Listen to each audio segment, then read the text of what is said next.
The views and opinions of this broadcast do not reflect the views and opinions of Armed Media, New Productions, and its affiliates. Enjoy the show.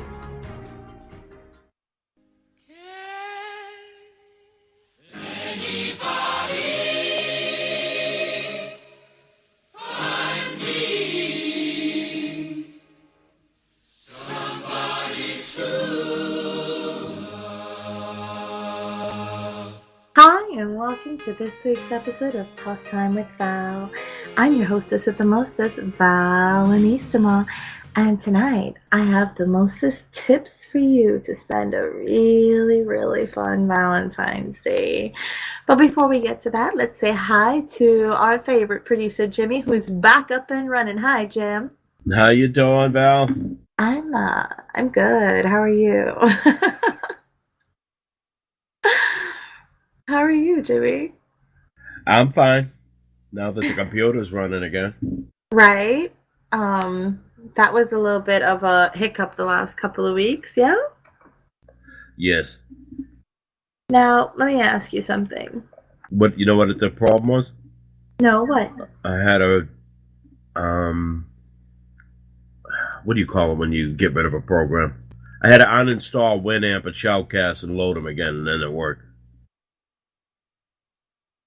Okay. I don't know why, but it did. I'm trying to type stuff up, and my computer won't let me. Every time I type the letter S, Shoutcast keeps coming up. This is just crazy. Yeah, sometimes that No, more the head sucks. Yeah, no, it shouldn't happen. It shouldn't just pop up, you know? I'm just looking here. It says we're not connected. I was go. panicking for a second. Well, but anyway, so let's get this party started, basically, yeah? Now, Yep. Valentine's Day is around the corner, and who has that kind of money to spend, right? Why are you trying to impress somebody with money anyway? It's the thoughtfulness that really counts, yeah? So what if I were to tell you, Jimmy, like, what's one of the best things about Valentine's Day? But one of the best things about Valentine's Day is that typically at the end of the evening, you're gonna get hot, wild, kinky, crazy monkey sex, right? Yeah? Yeah, Val, he's doing something at the moment. Okay. Warn me so I'm not talking to you like a fool. Come on now. Hey, I Paul, had to how go you nuke doing? my drink. Okay. So, Jimmy, I was saying, can you hear me now? I can hear you. I was saying that one of the best things about Valentine's Day for a guy is that at the end of the night, he's pretty much guaranteed hot, wild, kinky, crazy, freaky monkey sex, right? Yes? No? Okay. Excuse me. If you're in a relationship, you're with a chick, yeah, generally speaking, yeah? Now, actually, it's one of the best things for girls, too, trust me on that. But anyway, um, the thing is, there are so many presents out there that are, let's just buy $80 worth of flowers and go get a 5-pound box of Godiva chocolates, which, by the way, people, if she doesn't like Godiva, don't just buy it because it's a brand name, okay? Find out what her taste buds are, what his taste buds are, and what they prefer. And even if you think it's not like the fanciest chocolate, so what? Get them what they like, not what you think will impress them, okay? So I was looking at inexpensive presents for Valentine's Day. Jimmy, what's like when you were a little kid, did you ever have make cards or do anything for Valentine's Day for your little girlfriends? In the elementary school. Okay, what did you do? Like what your first Valentine's Day with a girlfriend, how old were you? I'm rolling, but I don't know. I remember giving out cards, like I said, in elementary school, but my first girlfriend, I never, we never celebrated Valentine's. We never got that far, I guess. Okay. Okay. Um, well, I remember my first Valentine's Day with it wasn't even a boyfriend, but with I was in high school and a guy dedicated a song to me on the radio and it was so romantic and it was, hella cheap, but it was the best thing ever because I got this romantic song dedicated to me and excuse me, and I got a handmade card with a picture of the both of us. Well, like he literally cut a picture of me from an old yearbook and a picture of him and put it together. And I thought it was so cute. I didn't really know him. We didn't really talk. It was kind of weird, but that's just the culture there. But it was just really, really cute. I was really, really thoughtful, right? I thought it was the sweetest thing in the world. But what happens for Valentine's Day generally is that people go overboard and they try to spend a ton of money on a ton of things. They try to, get a fancy dress ball party evening going with like tuxedo and high heels and, fantastic dinner at a quality restaurant, ballroom dancing after, the best wines, maybe a bottle of champagne. Okay, seriously? Why? I told my husband the first year we were together, I said, listen, the money you spend on that type of evening, if you would break it up into 12, we can have a fantastic, fantastic romantic date night once a month. You know? Not just a normal movie and theater date night, but a really nice date night once a month. But we've been married for a while now, and our date nights get pretty inventive sometimes, and I'm not going to get into it because Jimmy told me today that I was TMIing. Didn't you, Jimmy? Yep. Jimmy? So let's look at some Valentine's Day ideas that are for the person on a budget. Basically, Valentine's Day gifts for when you're totally in love, but also totally broke, right? You do know Valentine's is next Tuesday. Yes, I do. People have to have this show in advance so that they will know what to get, right? Get some ideas? Yep. Don't you think? Yep. There you go. Now we're talking. Now we're cooking. So, excuse me. 26 Valentine's Day gifts for when you're totally in love, but totally broke. Basically, it says, I love you, but my bank account doesn't. This is a true story. All right? Um, let's see. So, do you know what a fill-in book is? A fill-in book is basically a book that has little pictures, little tags, and you can fill in like a note to yourself, but it looks like a professionally made book, right? And you can get it for around $7.83 on Amazon. And there's one that's called What I Love About. And then there's this box for you to put your person's name, and then the word bye, and then a box for you to put your own name. And inside it gives you the option of writing beautiful little things like me, for example, for John. What I love about John by Amato would be the way you wake up in the morning and immediately love the day, or the way you just outright belly laugh, or the way you cuddle Mitzi, things like that, right? Things that melt my heart. Now, $7.83, and it's such a beautiful little personal thing. You want to add something else to it? You can do coupons, but we'll get to that. Number 2, a Kindle case that holds the magic of books within.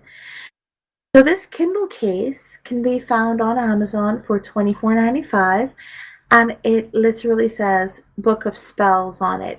There are triquetras and, like all kinds of symbols on it, right? It's pretty awesome. It looks like an old book of spells, but like a but it's actually just a Kindle case, and I think it's absolutely adorable. Love tokens. Excuse me. This is for the indecisive couple that never knows what to do, or the couple who's done it all and they just, need a nudge in the right direction. So you can get this from Urban Outfitters for about $12, and it's, Jimmy, the old time movie tickets, like they look like little stubs. Yep. That's what it looks like, and they're all attached, and it has things like breakfast in bed, lunch date, movie night, dessert night, weekend getaway, control of the remote, control of the TV, home cooked meal, foot massage, night on the town. They also have ones with sexual positions for the more risque amongst you. Excuse me, just remember, it doesn't work unless you actually completely 100% abide by what the card says that you have to do. Okay? So, yeah. And if it says hot, wild, kinky, crazy, freaky monkey sex swinging from a chandelier, that's what you have to do. Right, Jimmy? Sounds good. There you go. But these little love tokens, you can get them from Urban Outfitters for about $12. And it's a whole box of them, so it's actually pretty cool. Number 4, socks that provide a cheaper alternative to nights at the ballet or Hawaiian vacations. And basically it's, okay, so you can't take a trip to Hawaii, right? Get her a pair of socks, or get him a pair of socks that's $5.90 on hot socks. You get a second pair, and everything costs $12. Basically, here's a night to the ballet or whatever it is. It's actually pretty cool. They have some cute prints on there. And let's face it, it's February, it's cold, right? Socks are always welcome. What about for the couple who likes to joke around with each other? Shakespearean insult bandages that you should giveth to the person you fell for. These bandages are 15 large assorted plasters, and they contain insults like, do thou amend thy face, and I'll amend my life, or thy wit's as thick as Tewkesbury mustard. It's for the dorks among us. 15 large bandages for $7.06. Just, nice and cool. Now, this one would totally be for the me in your life. So, Jimmy, you can totally get me this, right? Okay, Jimmy, hint. Not hint, outright telling you, get me this. It's a Cadbury box. I love Cadbury chocolates. It's filled with 10 chocolate bars. It's much better than the heart-shaped boxes filled with flavors that you have no idea what they are. They're from Great British Treats, and you can get it from Amazon for $17.99. And it's pretty awesome. Let's see. A heart-shaped mug for the person who is in a monogamous relationship with coffee, the hottest kind of lover. Coffee is the winner of the People's Most Beautiful Award since the beginning of time, by the way. And you can get this from Urban Outfitters for like $12. Let's see. For the Jimmies in your life, what do you get for, if you don't have a lot of money but you love them and you want to show them? You get a coloring book filled with farting animals. Because what better way to spend your Saturday night, right? The Farting Animals coloring book is on Amazon for $5.39. I kid you not. It says the truth is farts are funny, and who can resist a farting animal? Color these silly pages with some of the cutest and smelliest animals on the planet. And there are pictures of penguins, giraffes, bears, bunnies, tigers, kitties, squirrels, elk, all kinds of things. You name it, it's there. Jimmy, would you like that? Oh, yeah. Yeah. You're such a little weirdo. For the dog lover in your life, a little corgi succulent pot, which is basically, it looks like a little corgi, a little dog, and it's a plant pot, and it can hold a tiny little succulent plant. Um, it's $15.58 for a set of two from Amazon. I think it's really quite cute and adorable, and you should take a look at it. There is an adjustable ring that lets you carry your heart on your finger because sleeves are so overrated. And you can get it from Bexby on Etsy for $9.03. It's actually pretty cool because, you could be mushy and say, are you ready to take on the responsibility of holding my heart in your hands? And that would be cute too. Or you just give them this little ring that has a heart on it. A sweet book that expresses how you feel about your soulmate is always, really, really cute. And you can get a best friend, a travel buddy, a significant other, whoever makes your heart happy. You can get them this book on Amazon for $8.92. You know what? I like the Lovers About Your books. Because, what can I say? I'm just Randy, right? But you can get massages, breakfast in bed, alone time, other stuff, big juicy kisses, For me personally, and I've been dropping hints for John that this is what I want for Valentine's Day. I really, really want a nice tea infuser. I mean, I have a couple of them, but I really want just a pyramid-shaped one or a round ball one or one of those cute ones that look like a lady sitting with her feet dangling in the water with a little parasol on it. Because I love tea. I'm a little bit obsessed with tea. I love tea. So I think that would be a perfect gift for somebody like me. Demi, what would be your perfect gift for Valentine's Day? Blowjob. A blowjob? Well, if you don't have money and you're willing to do that, ladies, you heard it right here on Talk Time with Val. That's showing you care. Is it? Yes, it is. Deeply felt. I see. Well, there are tons and tons of beautiful little sappy presents that you can get for somebody in your life. I would say that when it comes to the person that you love the most, the one you're spending Valentine's with, the one you're spending your life with, typically something made and from the heart is that, is something that you want to give them. For my husband, it's pretty easy. I don't go and buy him a ton of candy. What I do is I make him stuff. Like he loves coconut, right? So if I make him a homemade coconut cream pie and coconut macaroons, and I temper chocolate and make him a box of homemade coconut mounds or coconut almond joys, he's happy, and that's the candy portion of the gift. If I make him cheesecake that can be used for playtime, he's happy. Or if actually he's pretty happy with anything I do. But if you don't want to spend or you don't have a lot of money to spend, I'm going to tell you, the easiest thing in the world to do is to go on your computer, type up something that's heartfelt and loving. Make your own card. You can print it out and make your own card. You can, for breakfast, you don't have little heart molds. That's fine. You don't need them. You could take a little sausage and cut it on a slant and just put the edges together and you can make a heart out of it. You can make roses out of strawberries if you have strawberries around. You don't have strawberries, you don't want to make roses, fine.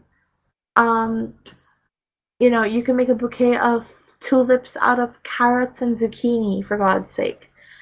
It's all on the internet. You can go look it up.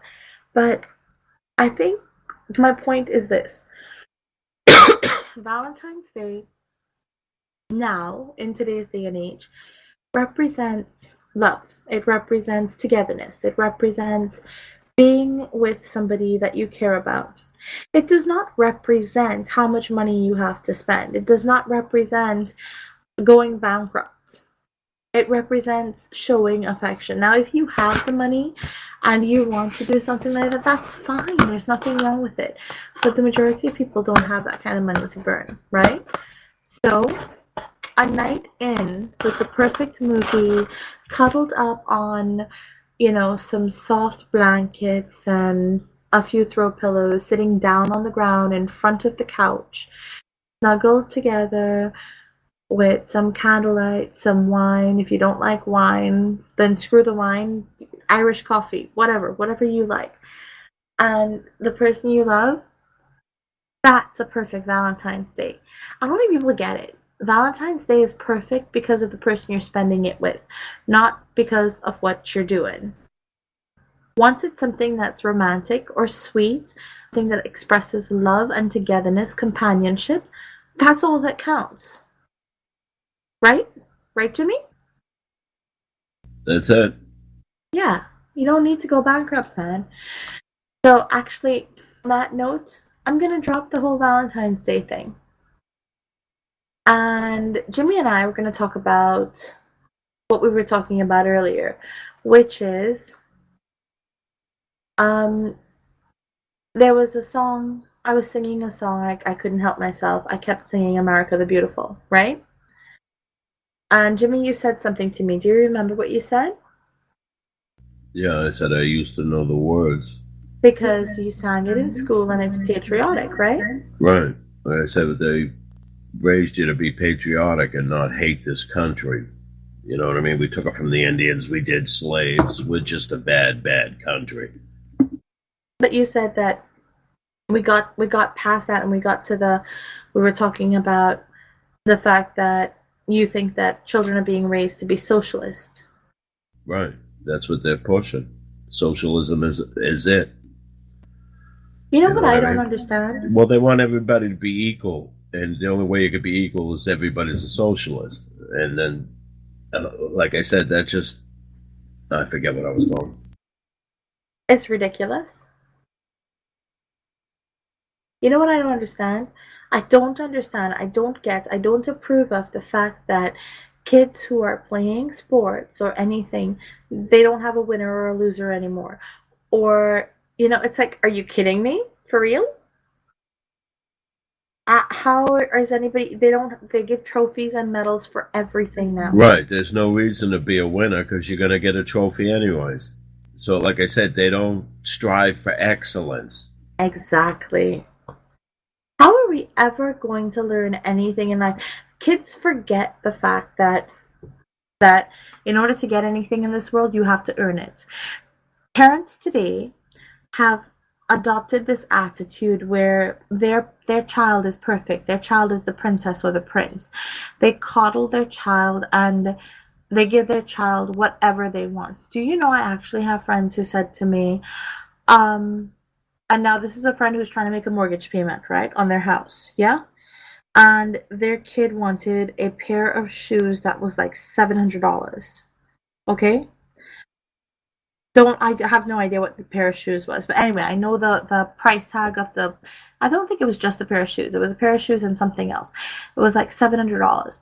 And this parent says to me, well, I have to get it for my kid because their friends have it. They have to fit in. They don't fit in, they'll get laughed at. And I'm thinking, are you kidding me? So in order for your kid to fit in, you have to buy this specific coat, that specific bag. What? And when they grow up and they want Jimmy Choos, but they can't afford it, what are they going to do? I don't get that. Everybody should have whatever they want, whenever they want it, without having to work for it. That makes no sense to me. And if you raise your kids to believe that they deserve and are entitled to all these things, and reality hits later, and it's a rude awakening, well, it's your own damn fault. Right, Jimmy? I'd say so. Yeah. It's like, how dare they do that? How dare they raise their children up with the expectation of having certain things, being certain things, doing certain things, and not explaining to them the realities of life out there. Because I'll tell you what, when little Johnny goes out into the workforce and little Susie gets out from her parents' house and is at college, and the professor says X, Y, or Z, or the boss says X, Y, or Z, and little little Johnny or little Susie decides that they can't cut it, they're gonna end up right back in your basement, and you're gonna be like, well, what did I do to deserve this? Why can't my kid succeed? Well, you know what? Because when they were young, you told them that everything would be perfect. Everybody would treat them the same way you would treat them. And life would just be, all puppies and rainbows and trophies. And they never had to try. And if they did try and they got knocked down even once, they wouldn't pick themselves back up because the world was too unfair to them. And that's why we have so many neurotic little complaining people in this world. They don't work by logic. They don't work by reason. If they don't like something, they just attack and try to tear down. They just, pretty much won't take responsibility for themselves. That's learned behavior. And it's quite pathetic and it needs to stop. Anything to add to that, Jimmy? No, you got it. Okay, so we were talking about socialism. What was the next thing we were talking about earlier? Because we were watching the news and I mentioned the Patriots, right? Who was it? I don't know anything about football, Jimmy. You have to help me out here. He said he wasn't going to go to the White House. Oh, Metalius Bennett and somebody McCourty. They decided they're not going to go to the White House. Okay. They're Kaepernick fans, I guess. No, they came right out and said why they're not going to go. What'd they say? Martellus Bennett. Is that how you say his name? Martellus, yeah, that's it. Martellus Bennett. Excuse me. Let's see. He told reporters following the New England Patriots' historic Super Bowl win Sunday that he will not accompany his teammates to the White House, where they are set to be honored by President Donald Trump later this year. I haven't thought about it. I'm not going to go. The New England Patriots tight end said, I can elaborate later on in life. Right now, I'm just trying to enjoy this. People know how I feel about it. Just follow me on Twitter. Bennett added that he is not really worried about potential backlash over skipping the White House visit from the team's owner, Robert Kraft, and said that he and his teammates avoid talking politics in the locker room. You just don't bring that to work. We all have our beliefs. We accept people for who they are, he said. CNN has reached out to the White House for comment and have not yet received a response. Bennett is an outspoken supporter of the Black Lives Matter movement and has slammed Kanye West for meeting with Trump in December. He said, so Kanye didn't take time to vote and now he's holding on to Trump's coattail like Peter Pettigrew to Lord Voldemort. Kanye Pettigrew. After San Francisco 49ers quarterback Colin Kaepernick sat during the national anthem to protest racism in America in September, Bennett participated in a similar protest on the field, raising his fist with fellow teammate Devin McCourty during the national anthem at a September game. So, this page is not loading properly. So I guess you're right. It is to do with the Black Lives Matter movement and, with what they consider their patriotism. And here's the thing. Why is that an issue? If it's their belief, right? Why is that an issue? What do you mean? People are having so much problems with it. I remember back in the day when when this happened, with Colin Kaepernick, right? And everybody was like, oh, he's so, yes, blah, blah, blah. But if this is this man's belief, and, it's not like he's doing anything wrong.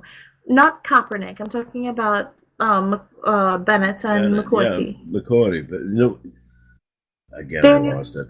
they're not going to the White House because they don't approve of whatever, right? But isn't that their choice? They're invited to the White House. It's not a dictatorship. We live in America. They were They invited. said they don't take it to work, but going to the White House as part of a team is work. No, but that's the thing.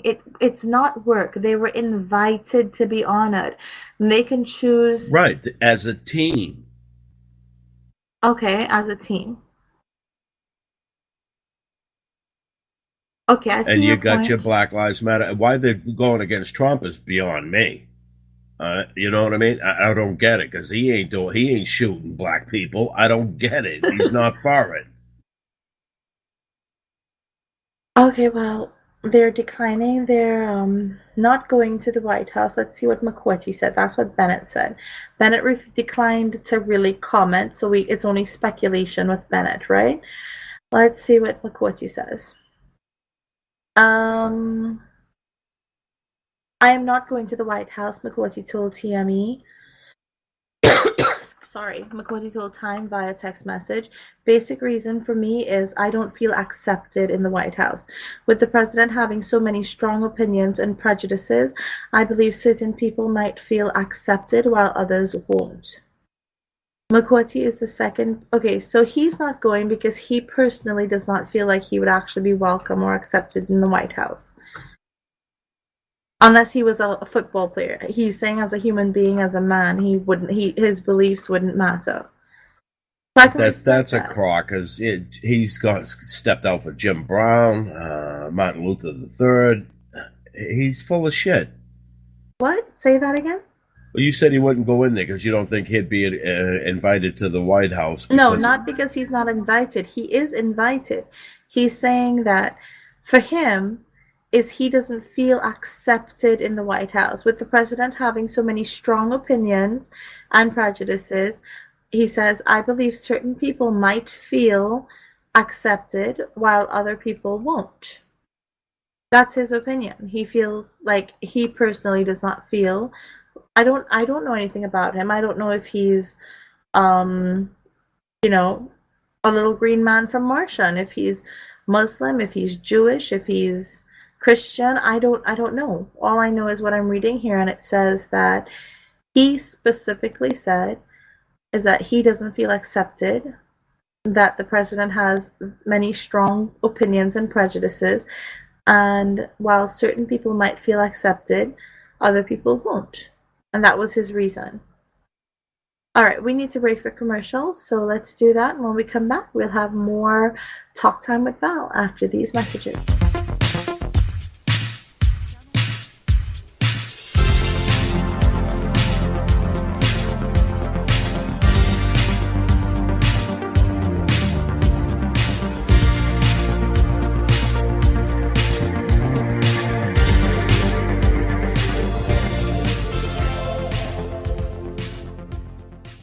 Are you hangry? Know the signs. Uncontrollable yelling. Why aren't you egg rolls? Hallucination. Sushi. Pants discomfort. I hate you, pants. Hangry. It can happen to anyone. Fortunately, there's E24, the app that tells hunger to shut up. Egg rolls. Thanks, Snoop. E24. In my medical opinion, it's the best way to order food online, baby. Hey everyone, I want to tell you all about an amazing salon. Joyce's, located at 132 Ferry Street in Everett, Massachusetts. Joyce's specializes in the latest techniques in coloring, styling, cutting, and beach waves. Joyce's features Sukesha all-natural nutrient products and organic color. Joyce's full-service spa and salon, located at 132 Ferry Street, Everett, Massachusetts. 617-387-6688. Specializing in you.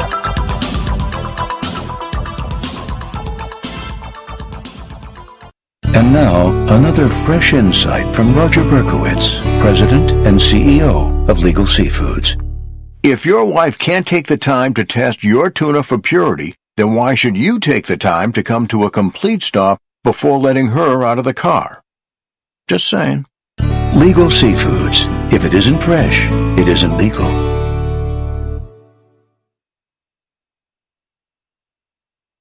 Hi, Hi, my name is Amrita Rupnarayan, aka Valenissima. Amrita means ambrosia or nectar of the gods. Valenissima means seeker of divine knowledge. Join me every Thursday night at 10 p.m. Eastern for a night talk with Joe Rocks, exclusively on TuneIn Satellite on Armed Radio Global Network, where we will discuss food, culinary arts, baking, cooking, food preparation and presentation, bringing you a little bit of the divine knowledge so you can create your own nectar of the gods.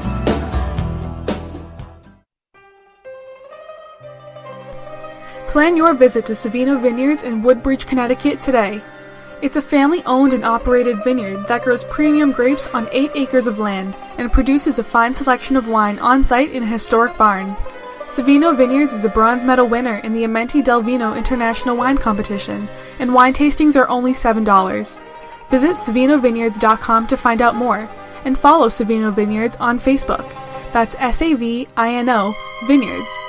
Or call 203-389-2050 for more information.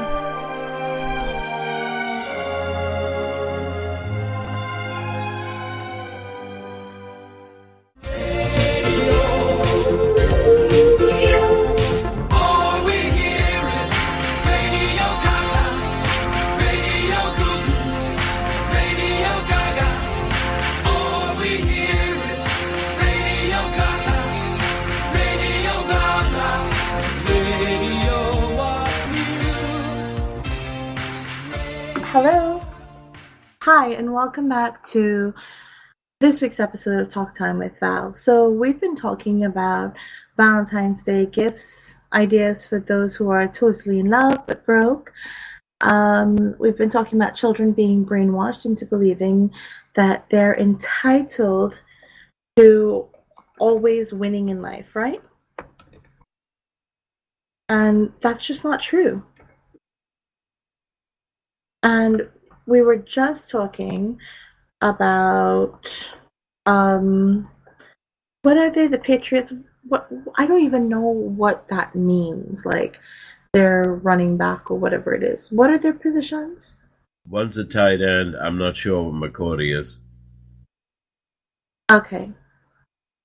So we were talking about Matalius Bennett. The reason why he's there is because the Gronk got hurt.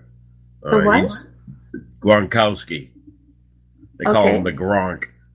But he got hurt, and that's why Matalius Bennett's in there taking his place. Okay. Turned out to be it was a good replacement, that's for sure. Okay. I didn't watch the game. Did you watch the game? Oh, yeah. And what Like I was your said, take? it was second quarter, 10 minutes into it, and Paul left. We were 25 points behind.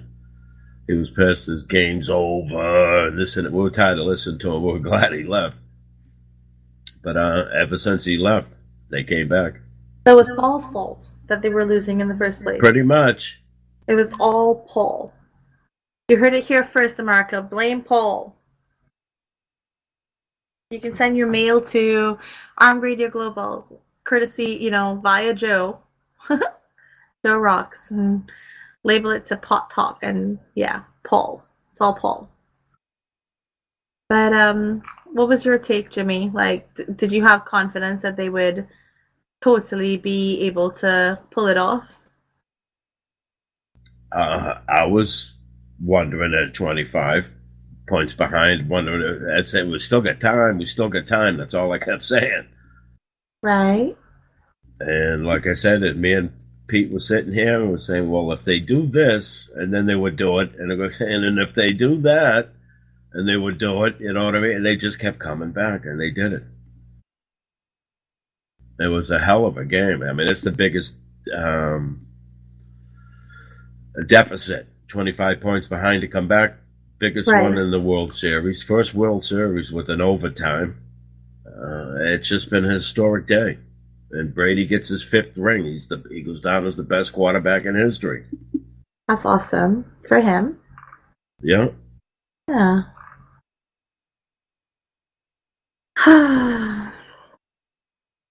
I've been seeing a lot of posts on Facebook and, other places, right? And it's just been kind of getting to me, some of the bullshit that I've been seeing. And it's like, I wanted to address this. People have every right to free speech. You agree with that, Jimmy? Say that again? People have every right here in America to free speech. Right. Okay. And if they want to post things that they know are flagrantly a lie or misrepresentative, that's up to them. That's called propaganda. It is. It's called propaganda. And the thing is, if they don't know it's a lie or it's, flagrantly misleading, and they're told or shown where it is, then they should accept that. When they start attacking other people for it, that's just complete crap. Okay? What really gets to me is that there are videos that are taken from, different parts of the world and from different times that have nothing to do with what's going on now. So you'll have like a train and a riot around a train, and this happened, back in 2002 or something in a completely different country, and they're saying, well, this is what's happening here, people are rioting for this or that. Or they'll take pictures of a congregation or a riot or whatever happening in an Islamic country, so people are dressed in Islamic garb, and they're saying this is what happened. I saw a post today that said there were people shouting and screaming in Chicago, marching and saying death to America, right? And I was completely outraged because it's like, who the hell thinks that they have the right to march in the streets here in America and say death to America? That is something that should be punished. You're basically saying that you have an agenda against this country. Well, to me, that makes you a terrorist, okay? If you have an agenda against this country, then yeah, get out. But what made me even angrier was finding out that after I had this emotional reaction to this post, that this post was just completely fake. All these fake news stations that come up and pop up, and they're not fact-checking anything. Right? And it's just a matter of simply putting it in Google and asking for legitimate or false, fake or real. And Google they have a list of websites that pop up every single day. And they're on it. You have scam alerts, scamware, different things that are out there to help you. And yet people don't check. They don't care to check. They don't want to check. They don't check. Look, all I'm saying, people, is you have a right to free speech, yes. But what you don't have a right to do is to whip it out in public and shove it down somebody's throat. You don't have a right to make it up and then be wrong and strong and defend your false position. Right? This is society decaying. You know what I mean? The press is no longer the press anymore. Right. You know what I mean? And they, like I said, the left, everything is destroy and destruct. It's just gotten out of hand. Like I said, this is decay in society. And that's all set up by the socialists, that they want a decay in society. So they can come up with the socialist plan that's going to make everybody happy. Well, I don't think it's making anybody happy, much less everybody happy. You know what I mean? No, that's their thinking. Well, what is your take on this, Jimmy? People who deliberately post things that they know are illegitimate and wrong, just so that they can sway the topic one way or the other. You know what my take on it is? I might agree with them about the point that, I was so outraged. I agree that if somebody is, going to say death to America, then they are a terrorist. They need to get the hell out of the country because they are literally saying that they want to cause destruction to America. And that means they are an enemy of the state, right? I agree with that 100%. But when you tell me that and you show me pictures of this, and then you claim this was a giant thing that happened in downtown Chicago with thousands of people marching, screaming this, holding signs, and then I find out that you're a liar and that you made this up and you didn't even bother to check because this is something that happened years ago in a different country, it really pisses me off. But not everybody's going to check, you know? That's what I keep telling Paul. I goes, "Would you find this on Facebook?" And he'll say, "Yeah." And I go, "See, I don't listen to a damn thing from Facebook. It's all bullshit." I don't think they care. Like I said, they're mixing fact with fiction and calling it fact. And then what they end up doing is they end up creating so much misrepresentation and propaganda that when the fact really is there and it's something that's legitimate that they can really actually use and claim, nobody's going to believe them because, you know what? They've been lying all along. Right. I mean, we can't depend on the media anymore. So everybody's dependent on internet. You know what I mean? And it's just a shitload of misinformation. Yeah, but they don't see it as that. They will. Yeah, but we need like a news source or somebody to say this is fact, this is fiction. You know what I mean? Mm-hmm. Yeah. And take all these claims one at a time. That's how we're going to get our news, I think. Yeah, I've been fact-checking everything. Everything that comes across, I fact-check it. Because I really and truly, I just don't trust anymore. You know? That's it. Well, you know, it's the old adage, don't believe what you read. Yeah, it's crazy. It's absolutely crazy. And what's even crazier... Yeah, that's what it was. Paul was telling me that John Travolta was bisexual. I guess, would you get that off of Facebook? Oh, everywhere I go, everybody's been saying it. Me and Paige just look at each other. First we've heard of it. Right. So, like I said, where do you get your fucking information? What do you say? He says, well, so many people say it must be true. See, that's just bullshit. Right? Yeah. It's just complete bullshit. So many people saying it must be true for real? No. No. Check your facts. That's all we want you to do is just check your facts. Well, the idea of checking the facts is looking to see if other people are talking the same thing. If they are, then it's true. No, but that's stupid. You can actually go and do research to check your facts. It just doesn't make any sense to me that legitimately intelligent people can be so stupid about things. And then on top of that, if they can't check their facts, they will come and attack you and say whatever they want to say because they can't bear the fact that they're wrong. So they will try to belittle you and degrade you. But when you ask them, so what are you actually saying that negates what I've said or that's supporting your statement? They cannot give you one thing. All they can do is say, oh, no, well, you know, you're just this or that or the other. Who are you?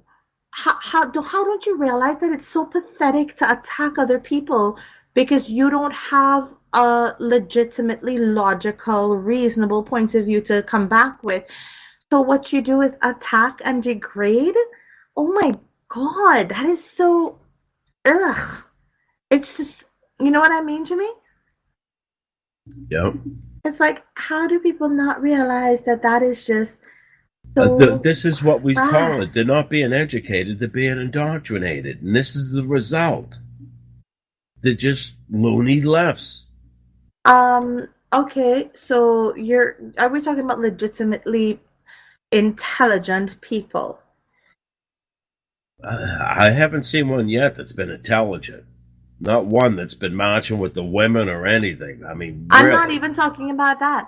I'm talking about people who are posting things like there's a march in Chicago, or what about this whole let's hate Starbucks thing?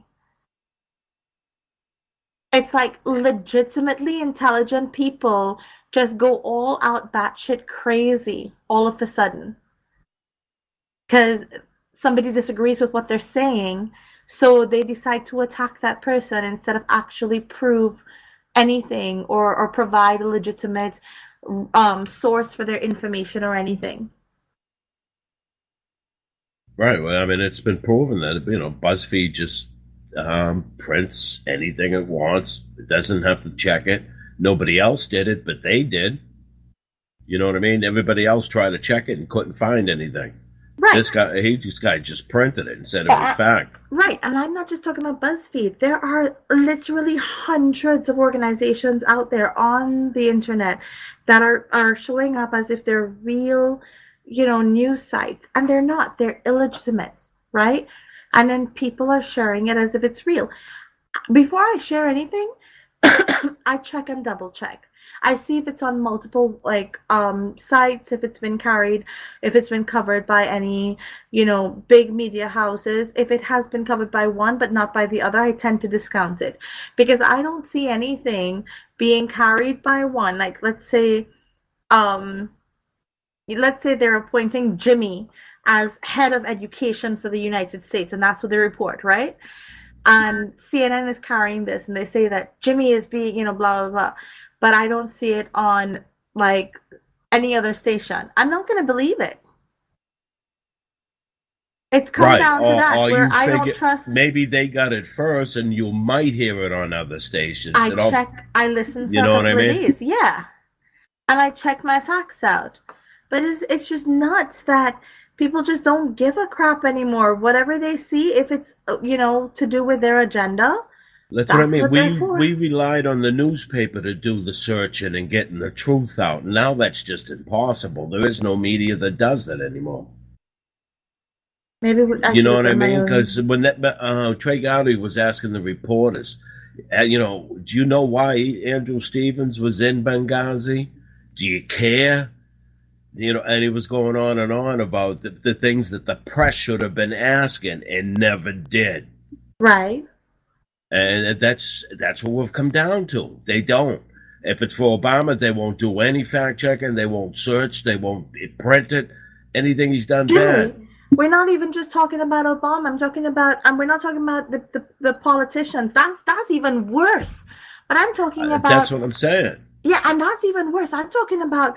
What's going on today? I cannot put on my Twitter, my Facebook. I don't even have Instagram and stuff. It's like you can't switch on social media without seeing a ton of websites that are created to look as if they're real news stories. Well-written, informative articles that are completely false. Total outright lies. And people are spreading them like they're the God-given gospel truth. You get what I'm saying? Yep. There was something I saw the other day. One of my friends, I think it was Stacia, sent it to me. What's really hurting, Val, is a lot of these people, it's worldwide when they see all these messages and stuff. So what is the world thinking of us?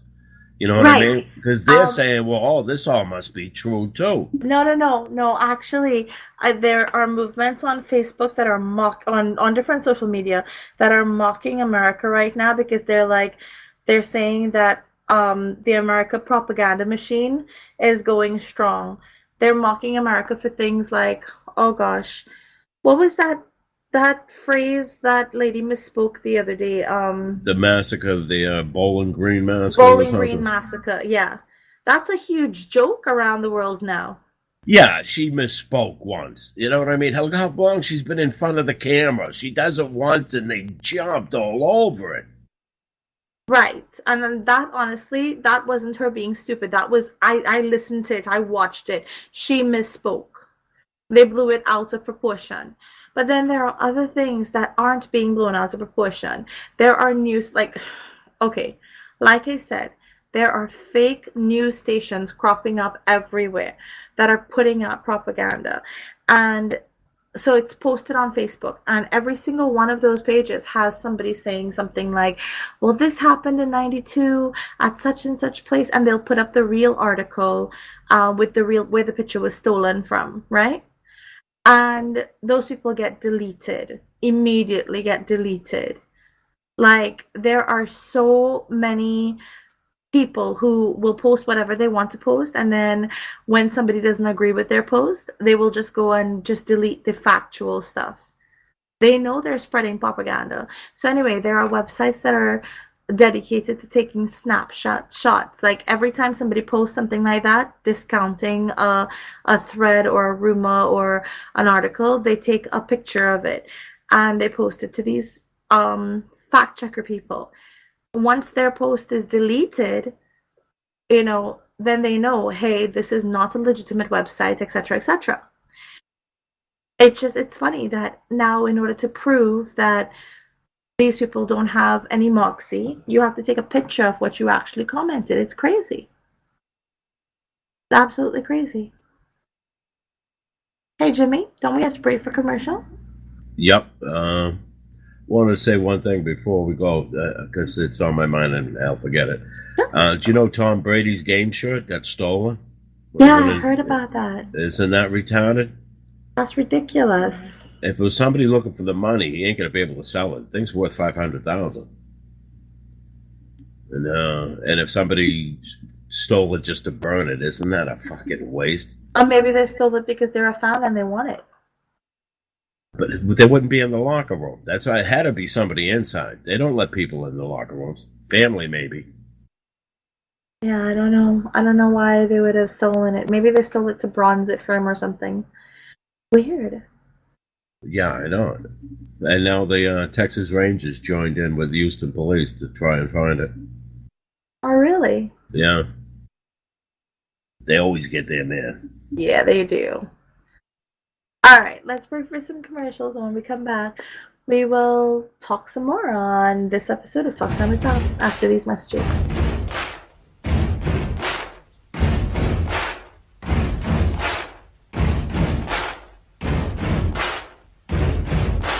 Buddy, you're a boy, make a big noise, playing in the street, gonna be a big man someday. You got mud on your face, you big disgrace, kicking your can all over the place. Are you hangry? Know the signs. Uncontrollable yelling. Why aren't you egg rolls? Hallucination. Sushi. Pants discomfort. I hate you, pants. Hangry. It can happen to anyone. Fortunately, there's E24, the app that tells hunger to shut up. Egg rolls. Thanks, Snoop. E24. In my medical opinion, it's the best way to order food online, baby. Hey there, all you creepy people. This is Kevin Wayne from Portland, Oregon. You're listening to Armed Radio, home of the big guns.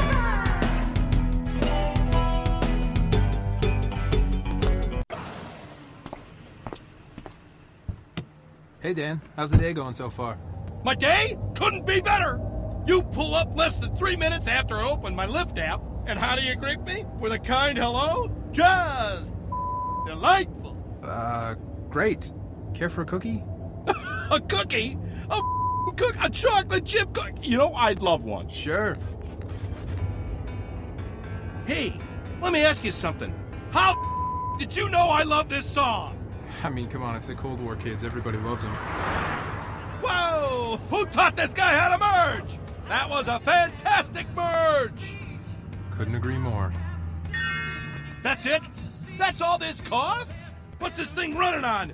Smiles and high fives? You son of a Mike, I love you! Thanks. Have a great day. Lyft. Driving you happy. Just download and go.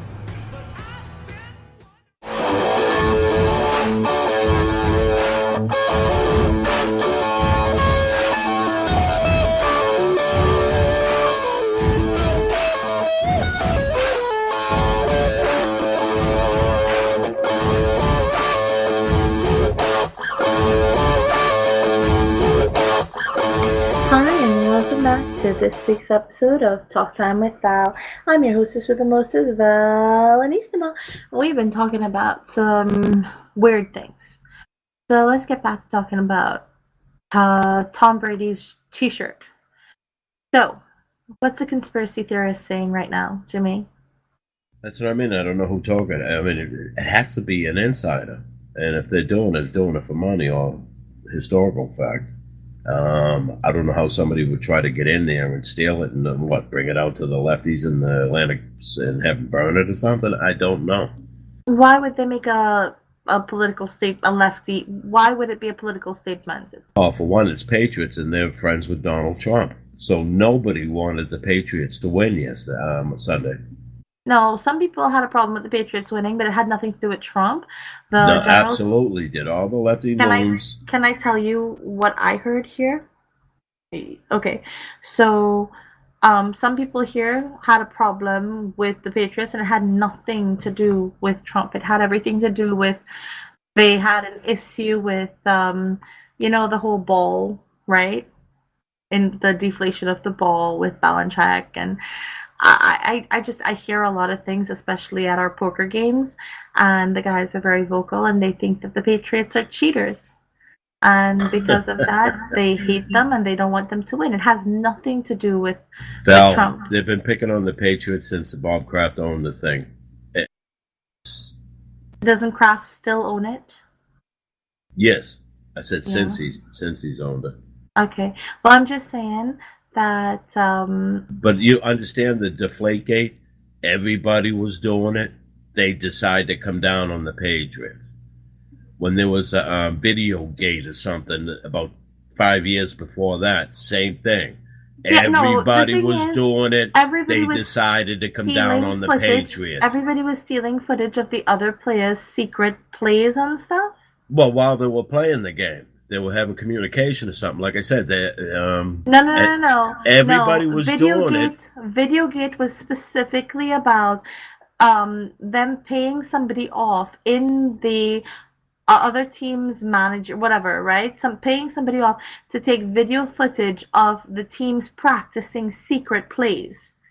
Plays that should never. Yeah, that's what it was. That's why they came down on them for.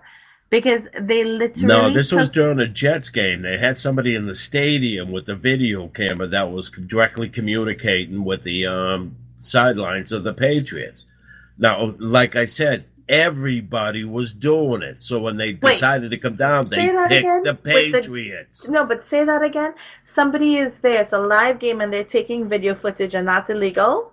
I think they were taking video so they were zooming in on the sidelines of the Jets. You know what I'm saying? So that they could read their plays or playbook whatever. And stuff? What's that? So they could read their playbook and stuff? I don't know. No. Like I said, I don't remember the thing. But I do remember the guy was in the stands. Okay. Mitzi just jumped down and jumped on my shoulder like a little parrot. It's so funny. I don't know why she's doing this, but she decided to walk all over me right now. Little co-host Kitty, I guess she misses you, Jimmy. Yep, she knows where you got your attention. Yeah. Well, so they want to disturb it. Yeah. Okay, so you're saying that it was the New England Patriots videotaping controversy was somebody in the stand. I'm gonna look it up right now because I know what I heard. I don't know what the truth is, right? And like I said, best way to do it is I want to say research. It was about 10 years ago. It was dubbed Spygate. It was 2007. Spygate, that's it. Right. It refers to an incident during the National Football League 2007 season when the New England Patriots were disciplined by the league for videotaping New York Jets defensive coaches' signals from an unauthorized location during a September 9, 2007 game. Videotaping opposing coaches is not illegal in the NFL de jure, but there are designated areas allowed by the leagues to do such taping. Because the Patriots were instead videotaping the Jets coaches from their own sideline during the game, NFL Commissioner Roger Goodell deemed it to be in violation of league rules, stating that the act represented a calculated and deliberate attempt to avoid long-standing rules designed to encourage fair play and promote honest competition on the playing field. After an investigation, the NFL fined Patriots head coach Bill Belichick $500,000, the maximum allowed by the league and the largest fine ever imposed on a coach in the league's 87-year history, for his role in the incident. Fined the Patriots $250,000 and docked the team their original first-round selection in the 2008 NFL Draft, which would have been the 31st pick of the draft. The fine garnered significant media attention for being the maximum amount an individual could be fined. So, you're saying that's 10 years ago, but you know what? People on their sports teams, they don't let things go, you know? So the Patriots people have a lot of different, like, I know when that whole thing came out. I don't remember 2007 the year, so I know that I don't know if they made it to the Super Bowl that year. I don't know what the standing was that year. I just don't remember. But like I said, they were just picking. Nearly 6 months after the incident, the Patriots does not like the Patriots, and what's his name? Tom Brady got more of a punishment than the guy that beat the shit out of his wife on an elevator. That's just stupid. Yeah, that is stupid. I agree with that. But listen, this is the reason St. Louis people hate the Patriots, and I'll tell you why. Nearly 6 months after that incident, the Boston Herald reported this, citing an unnamed source, that the Patriots had also videotaped the St. Louis Rams walk-through practice prior to the Super Bowl. Super Bowl, 36 in February 2002. An allegation denied by Belichick and later retracted by the Herald. Meanwhile, Matt Walsh, a Patriots video assistant in 2001 who was fired after the team's 2002 season, told the media the same week that he had information and materials regarding the Patriots videotaping practices, but demanded an indemnity agreement before speaking with the NFL. So basically, in St. Louis here, because of what happened in 2002, they all hate the Patriots. It has nothing to do with Trump, okay? And I could just speak for what I hear in the bars and the poker leagues and stuff here, right? But they're not cheaters, though. Trust me. That's fine. They weren't doing anything that nobody else was doing. I have nothing invested in football as a game. I know that my husband thinks they're cheaters. He does not. He gets really passionate. So how did they cheat? Jimmy, like I said, I try not to be in the room when he's screaming about that stuff or when he and his buddies are talking about that stuff. I think when it comes down to sports and politics and religion. Yeah, but see, that's the same propaganda that we were talking about earlier. He's getting misinformation. No, his not misinformation. He's saying that you're saying they did it, but everybody was doing it, right? He's saying that everybody wasn't doing it, they were doing it. Yeah, see, that's bullshit. The propaganda. Well, do you have proof that everybody was doing it? That's what they said. But at the time they were doing it, they said it publicly. Who said it publicly? The teams. Or somebody, a sportscaster that was talking to that knows the coaches. They knew it was something. They were just picking on the Patriots. Okay, well, the rest of the country maybe might not feel that way. Maybe they think that the Patriots were cheating. No, in other words, everybody was probably doing it illegal. But you know what I mean? So when the Patriots said, oh, let's get them, because they had something against the Patriots long before any of this cheating bullshit started. I don't know about that. I never heard anything about it. Like I said, he got 4-game suspension, more than the guy that beat the shit out of his wife on a deflated ball. I mean, look at Brady play last Sunday. Does he need a deflated ball? I didn't watch him play. I'm sorry. It was fantastic. And I'm glad it pisses the rest of the country off. Okay.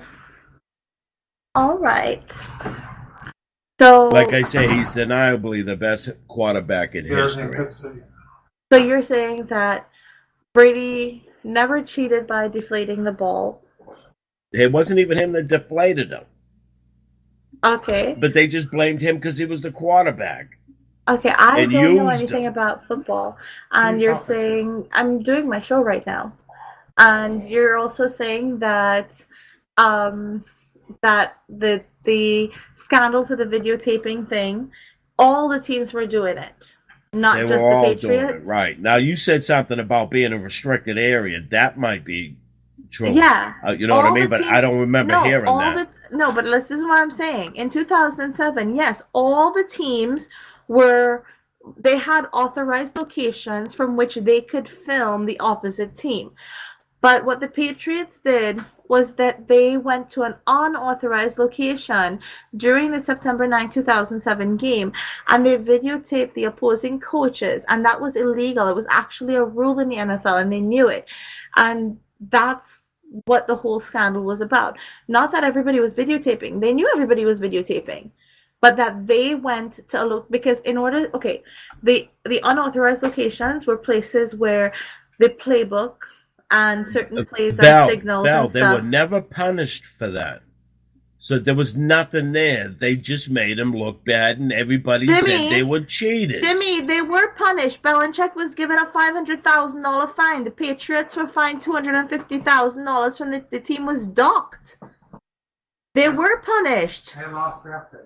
And they lost their draft picks as well. Yeah, I remember Kraft talking about that the other night. Okay, so how are you saying they weren't punished? It was proven and they were punished. Like I said, they come down on it and they use them as the example, but they keep using them. No. Yes, they were in an unauthorized location, and this is what I understand from the article. Okay, what I understand is this: they were videotaping signals. Like, apparently, I don't know. You tell me. Coaches have secret signals for certain plays. Yeah. I don't know how it's run, Val, so I really don't know. I'd just be guessing with you. Apparently, coaches have secret signals that they'll give to their whoever's their lead guy out in the field, I guess the quarterback or whoever, to tell the team what to do. Now, the coaches' secret signals are practiced or discussed in certain areas of the field, and there's unauthorized, like, basically they're not allowed to film or record or get close-ups on that area, because that's like being able to see the opposite team's playbook before or during the game. Right. And that's illegal. So they specifically try not to let anybody, but they hired somebody to get in a location to take this film, so that, and then to tell them during the game so they could win the game. And when they were caught, right, they won a game that they had no right winning because they were cheating, and that was cheating, and they were fined. Val, they'll play the Jets. They beat the Jets big time every time. Okay, then why did they need to cheat? Signals. Then why did they do it? I'm telling you, everybody was doing it, even in the non-restricted area. But when they come down on the Patriots. Yes, they were allowed to do it in the non-restricted area. The Patriots were the only one who was doing it in the restricted areas. They weren't in the restricted, the right area either. But they didn't come down on them. Like I said, they only came down on the Patriots. Goodell has something against Kraft. I don't know where the animosity comes from. You really but he think does so? Because not like the Patriots. You think that Goodell doesn't like the Patriots? For real? Absolutely. He's the one that's been hounding them since the beginning. When they won in 2002, and like I said, they went after them big time. Uh-huh. Goodell didn't want him to be a dynasty. Like I said, I don't know because he doesn't like Goodell or what. I mean, Bob Kraft. Well, dude, all I was saying is that it had nothing to do with... No, but why keep coming down on the same team for what everybody other team was doing? I don't know. Whether it's a Spygate or whether it was Deflategate. Why do they keep coming down on the Patriots for something everybody else was doing? Okay, again, that was... The whole thing that started this whole thing was that you were saying that people hate the Patriots because of Trump, right? It's called selective enforcement. And when the Patriots did it, they decided to come down. Okay, all right? All you don't see the other teams doing it anymore, do you? No, they don't want to be called cheaters. I don't know anything about football, Jimmy. I'm not arguing with you here. I'm just telling you that the reason I brought it up was because you were saying that people hate the Patriots because of Trump, and I was saying, no, people hated the Patriots way before that. No, I'm saying the left hates them. Yeah, football fans hate them for a different reason. I'm talking about the loony left and the not football fans. I don't know anything about the loony left. I'm talking about the football fans. Yes, they hate the Patriots for way before Trump. Okay? No, not the loony left. The football fans hated the Patriots before Trump. Yes, I'll concede to that. That's what I was talking about. But the loony left it. They didn't like the Patriots because of the name Patriots and because they're friends with Donald Trump. So they want nothing to do with the Patriots. Okay. What do you mean the Patriots are friends with Donald Trump? Bob Kraft, Bill Belichick, and Tom Brady, all three of them are friends with Trump. Okay. That's the coach, the owner, and the quarterback. Okay. Thank you for clearing that up. I had no clue. Okay. When I said earlier that people hated the Patriots, it was because of, and this is from a person who knows nothing about this. Like I said, I heard my husband talking about it. I should say screaming about it. I've heard people in our poker league talk about it. I've heard people in bars talk about it. Excuse me. You're saying, and the one thing I know for a fact that they all quote is the Patriots videotaped the Rams while the Rams are here in St. Louis, you know? And they walked through practice prior to Super Bowl 36, was it, John? For the Rams? Yeah. Yeah, a bunch of fucking cheaters. I was there for that game. Well, that's what I'm saying. It's like the walkthrough practice was taped by the Patriots. And that was not supposed to be taped. You're not allowed to do that. And you're not allowed to tape that. But then, and they had proof. In fact, one of the Matt Walsh, a Patriots video assistant in 2011, he was fired in 2002 after the season. And when he was fired, he came forward to the media with the information and proof. And Goodell threw the tape away. Jimmy is saying Goodell hates the Patriots. No, him and Kraft are buddies. What? No, they're not. Kraft and Goodell are best friends. No, they're not. Jimmy says no, they're not. They hate each other. Oh no. Yes, it is. That's Kraft why it hates was him now. odd for Goodell to have to hand him the trophy the But other night. before that, He had to give no, it to he Bob didn't. Kraft. Now, John is saying now, but back in 2002 and 2007, they were buddies.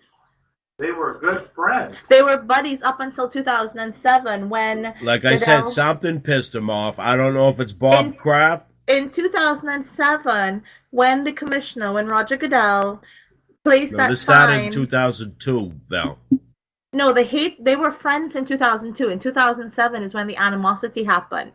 When Goodell and Kraft became enemies, basically. And that happened because Goodell fined Belichick $500,000.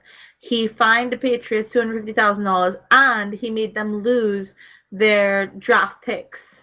And it's because Goodell told them after that scandal with the Rams. Right. Clean it up. So when all that happened, that's when they fell out, because the scandal with the Rams happened and they were all buddies back then. In fact, the videotapes that proved that they taped the walkthrough practice was with Goodell and were lost. Mysteriously lost after being delivered to Goodell. So in 2007, though, he couldn't lose the tapes anymore because it was too well publicized. So he had to come down on them and he had to find them because people were coming down on him because of what happened in 2002. And that's when Kraft and Goodell and all these people stopped being friends. At least that's what I hear.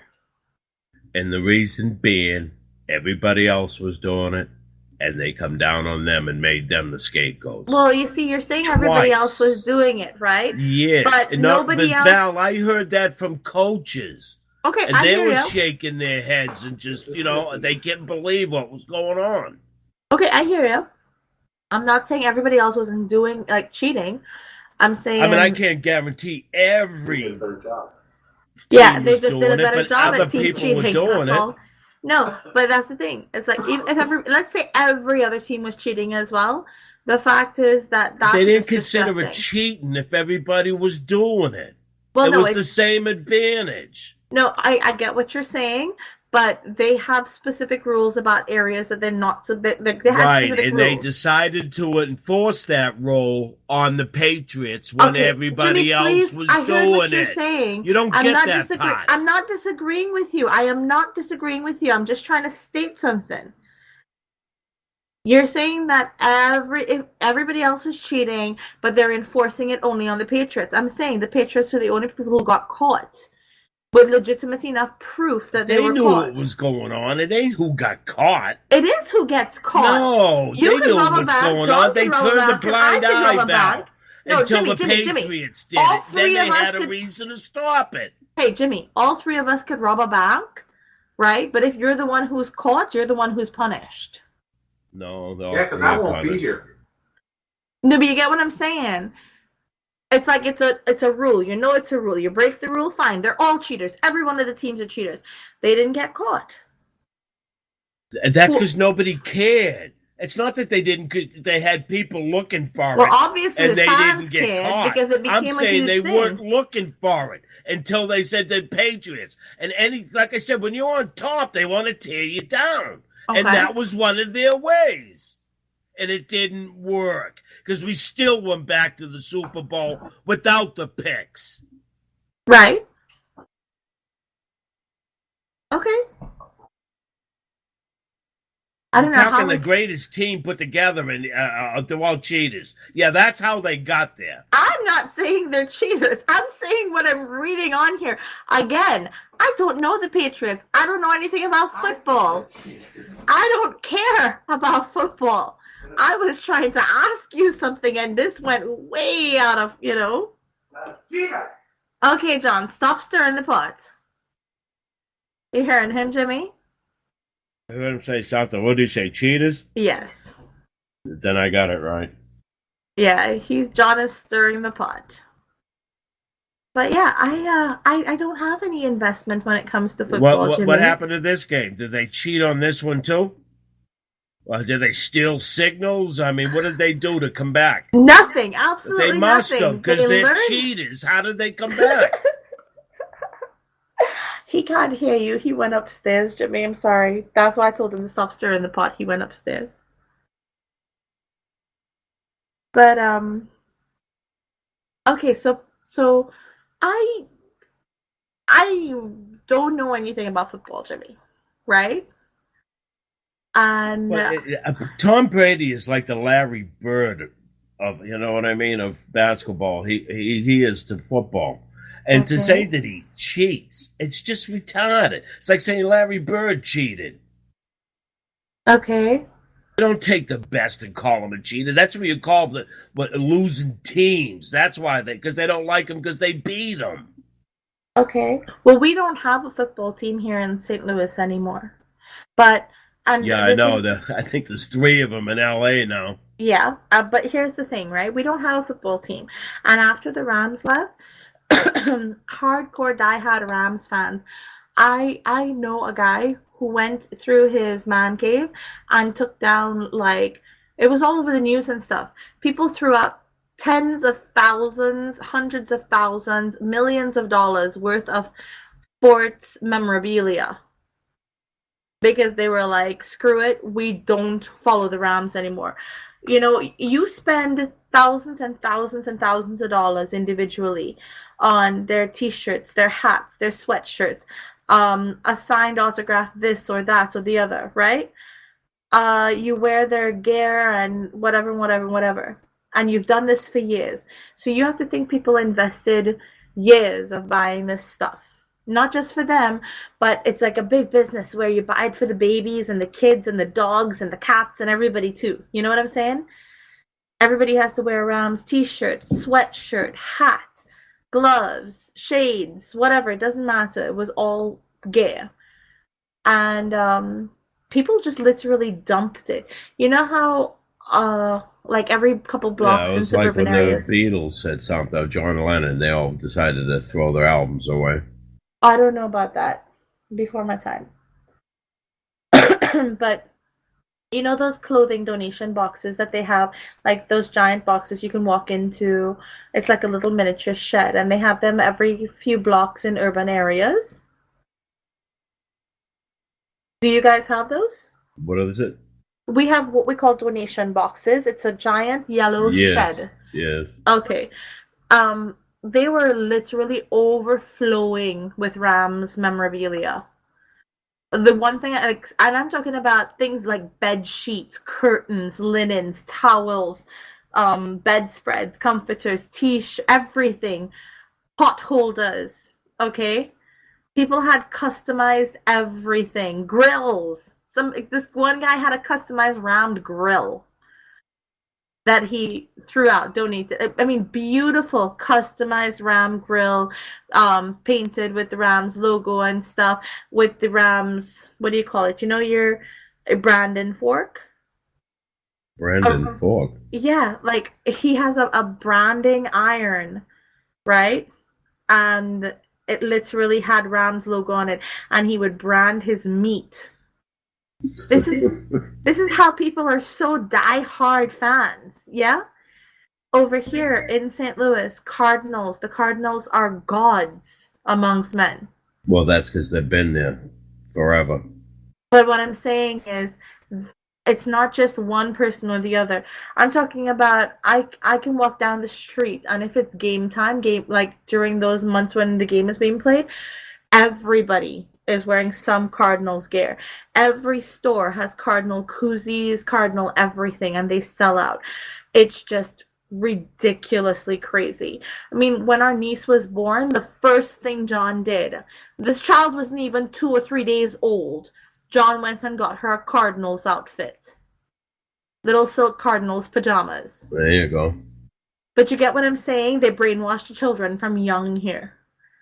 Okay? If there's like a big game on and you have a big presentation but you have tickets to the game, they'll look the other way basically. That's how die hard these people are about their games here. So I'm saying if it's like that here in St. Louis, well, here in Missouri, kind of thinking it must be like that there for you guys. So if somebody's insulting your team, I get why you're so passionate about it and why you're so upset about it, you know? It's not insulting them. It's picking on them. Well, okay, picking on them, sorry.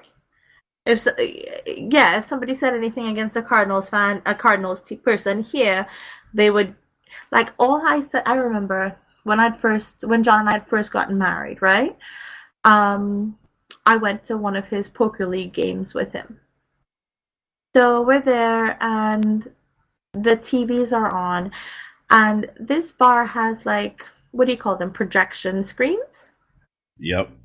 So they have the regular TVs and they have the projection screen TVs. And in the poker rooms, the walls are basically plastered with these giant 80-inch, like, any direction you look, you will see them, you know? And you're hearing the game, you're seeing the game going on. Good.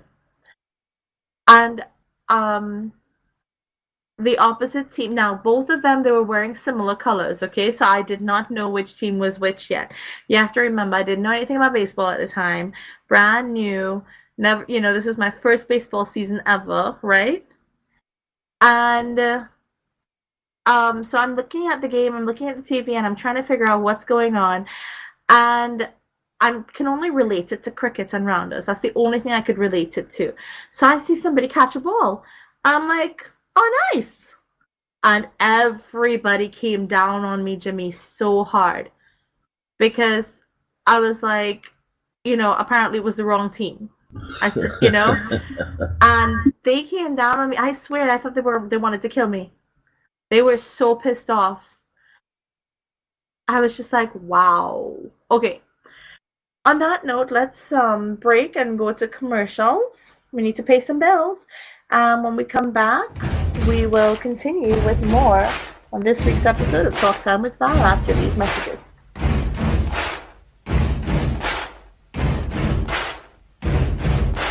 Buddy, you're a boy, make a big noise, playing in the street, gonna be a big man someday. You got mud on your face, you big disgrace, kicking your can all over the place. Are you hangry? Know the signs. Uncontrollable yelling. Why aren't you egg rolls? Hallucination. Sushi. Pants discomfort. I hate you, pants. Hangry. It can happen to anyone. Fortunately, there's E24, the app that tells hunger to shut up. Egg rolls. Thanks, Snoop. E24, in my medical opinion, It's the best way to order food online, baby. Hey everyone, I want to tell you all about an amazing salon. Joyce's, located at 132 Ferry Street in Everett, Massachusetts. Joyce's specializes in the latest techniques in coloring, styling, cutting, and beach waves. Joyce's features Sukesha all-natural nutrient products and organic color. Joyce's full-service spa and salon, located at 132 Ferry Street, Everett, Massachusetts. 617-387-6688. Specializing in you.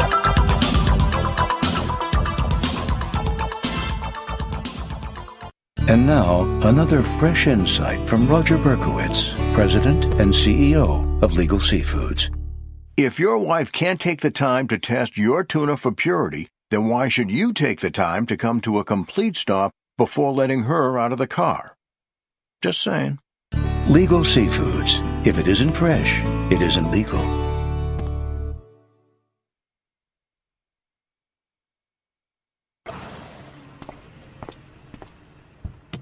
Hey Dan, how's the day going so far? My day couldn't be better. You pull up less than 3 minutes after I open my Lyft app, and how do you greet me? With a kind hello? Just delightful. Great. Care for a cookie? A cookie? A chocolate chip cookie? You know, I'd love one. Sure. Hey, let me ask you something. How did you know I love this song? I mean, come on, it's the Cold War kids. Everybody loves them. Whoa! Who taught this guy how to merge? That was a fantastic merge! Couldn't agree more. That's it? That's all this costs? What's this thing running on? Smiles and high fives? You son of Mike, I love you! Thanks. Have a great day. Lyft. Driving you happy. Just download and go.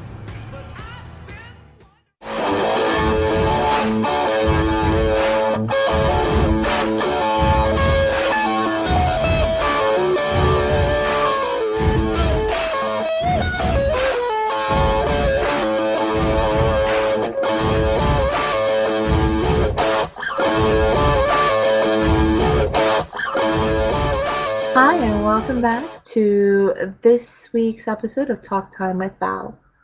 I'm your hostess with the mostest, Valenissima, and I have something special for you. Jimmy, you know how you were saying that we don't have patriots in this country anymore? We're not raising children to be patriotic. Right. How would you feel if we dedicated one segment of the show every week to patriotism? Not propaganda, but true patriotism. How would you feel about that? Would that make you happy? And I think we lost Jimmy.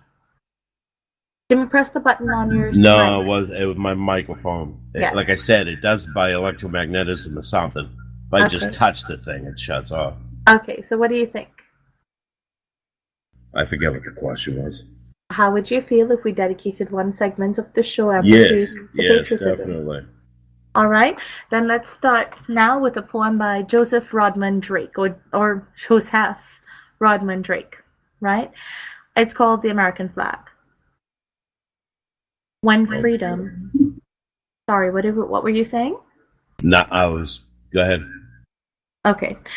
This poem is called The American Flag, and it's by Joseph Rodman Drake.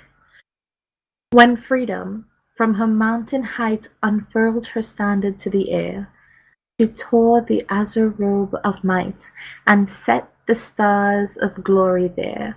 She mingled with its gorgeous dyes the milky baldric of the skies.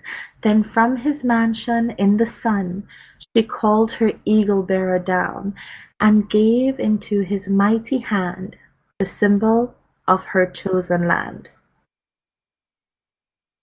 What do you think about that poem? Yep, sounds good. Isn't it? It was beautiful though, right? Very well written. Yep, I can see we'd be doing that. Proud to be an American. We could do that one week. We could do a lot of things. What, the song? Yeah. Well, Jimmy, we're echoing really badly. I don't know why. Oh, Sound better now? Yes, much better. There was a lot of reverberation. Sure, we can do the song. But I think that I was, you know, okay, that Coca-Cola advertisement everybody's scandalized over. I don't want to talk about that. Okay? I don't even know what you're talking about.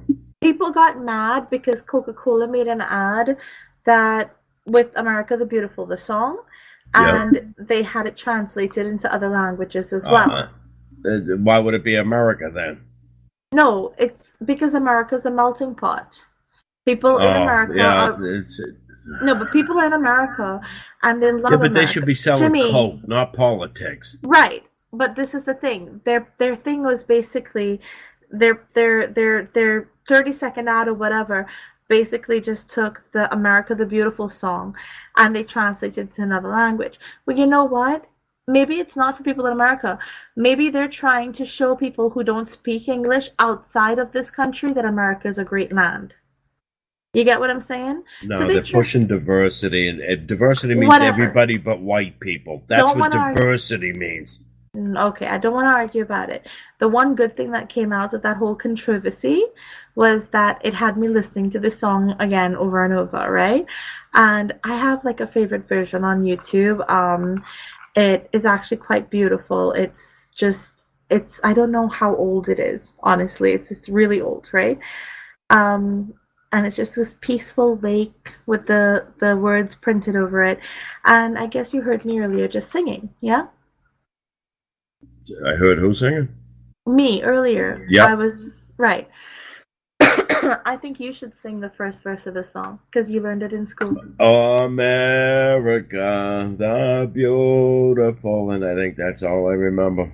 But that's not even the words. You know, yeah, probably not. Like I said, I don't think I could do the, what's it, Star Spangled Banner? Yeah. I know it by heart when Jimi Hendrix does it. But if you have to sing it on your own without lyrics, you don't know it. I wouldn't know what. I'd probably get lost. Like I said, we used to sing that every morning. Okay. If I send you a message on Facebook, will you look at it right now, please?